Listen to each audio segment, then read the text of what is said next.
আপনি আমাকে হাজারো জুতো মারবেন। ডাক্তারবাবু, আমি তো নিজের থেকে কোথাও কখনো যাই না। তবে হ্যাঁ, কোথাও কোনো অন্যায় দেখলে আর বিপদে পড়ে কেউ যদি আমার আমার মদত চায়, এই তখন আমি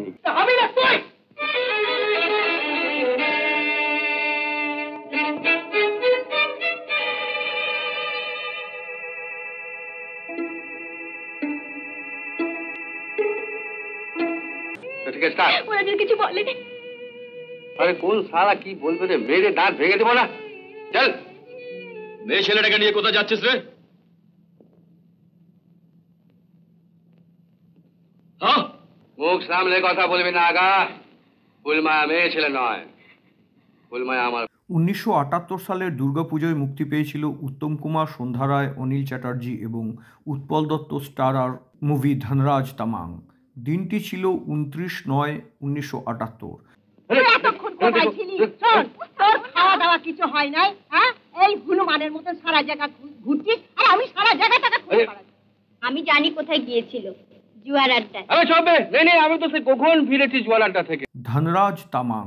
আজ থেকে প্রায় 47 বছর পরও ছবিটার নাম উচ্চারণ করলেই সেই সময়ের পর্দায় গর্জে ওঠা এক জনমানুষের মুখ ভেসে ওঠে।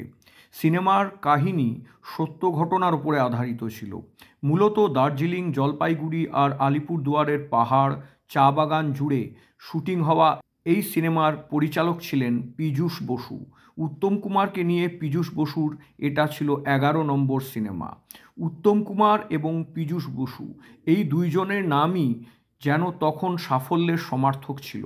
উত্তম কুমার অভিনীত রঙিন ছবির সংখ্যা বিরল।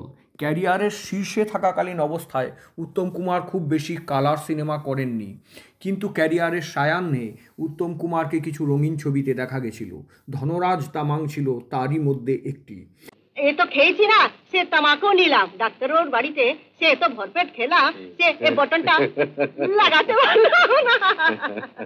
শোন শোন, ওই যে দুটো আন্ডা, ওই যে লাড্ডু লাড্ডু, ওই দুটো লাড্ডু দুজন রাখলো, আমি এটা নিজের পেটে ভরে। ধনরাজ তামাংয়ের গল্পটা ঠিক সেই সময়ের মধ্যবিত্ত মানসিকতার সঙ্গে মিল খাওয়া। উত্তরবঙ্গের এক শ্রমিক ধনরাজ যে অন্যায়ের বিরুদ্ধে লড়াই করে, চা বাগানে মালিকদের দ্বারা শ্রমিকদের ওপর অত্যাচার ও শোষণের বিরুদ্ধে আওয়াজ তোলে। চা বাগানের কাদামাটির গন্ধে মোড়া গল্পের মধ্যেই জন্ম নেয় এক প্রতিরোধী মানুষের যাত্রা।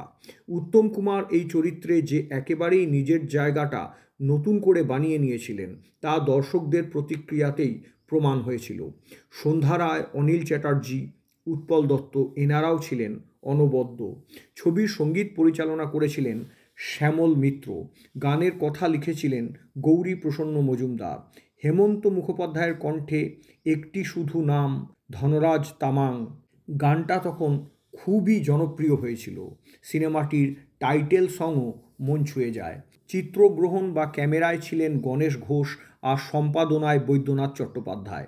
তাদের নিখুঁত কাজেই ছবির ভিজুয়াল ও ইমোশন একাকার হয়ে গেছিল।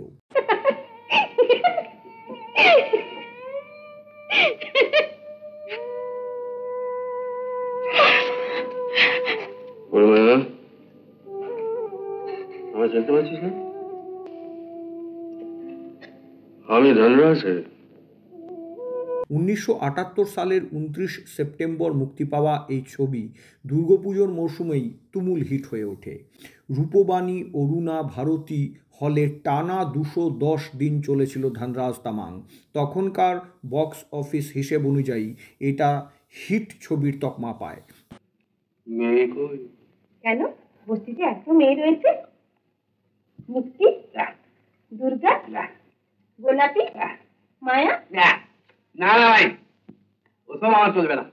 বাণিজ্যিক সাফল্যের পাশাপাশি সমালোচকদের প্রশংসাও জোটে প্রভূত। সেই বছর 16তম ফিল্মফেয়ার অ্যাওয়ার্ড ইস্টে উত্তম কুমার এই ছবির জন্য পান সেরা অভিনেতার পুরস্কার, যা ছিল তার ক্যারিয়ারের এক গুরুত্বপূর্ণ মাইল ফলক।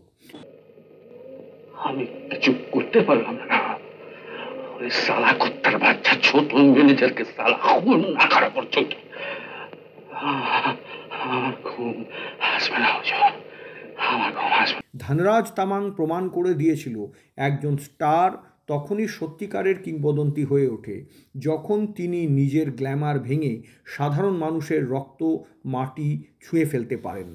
আজ 47 বছর পরেও ধনরাজ তামাং এই ছবিটা এক যুগের প্রতীক, এক জনমানুষের প্রতিশোধ আর ন্যায়ের চিরন্তন লড়াইয়ের কাহিনী।